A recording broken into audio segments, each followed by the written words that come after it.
வணக்கம் தமிழ் மக்களே.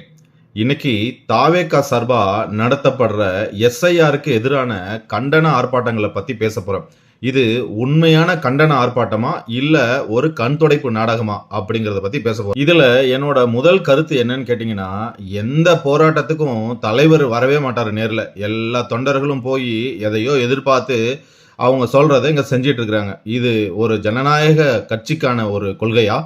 ரெண்டாவது பாயிண்ட் என்னன்னு கேட்டீங்கன்னா, நீங்க உண்மையிலேயே இந்த எஸ்ஐஆர் எதிர்க்கிறீங்கன்னா, சுப்ரீம் கோர்ட்டுக்கு போய் வழக்கு தாக்கல் பண்ணி, அதுல உங்களுடைய கட்சியோடைய எதிர்ப்ப தெரிவிச்சிருக்கணும்.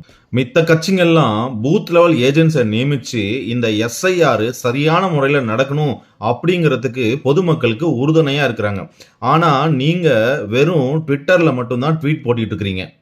ஒன்னு சட்ட ரீதியா கோர்ட்ல போய் இந்த எஸ்ஐஆருக்கு எதிராக போராடி இருக்கணும். இல்லையா இந்த எஸ்ஐஆர் ஒழுங்கா நடக்கிறதுக்காக களத்துல இறங்கி மக்களுக்கு உதவி பண்ணியிருக்கணும்.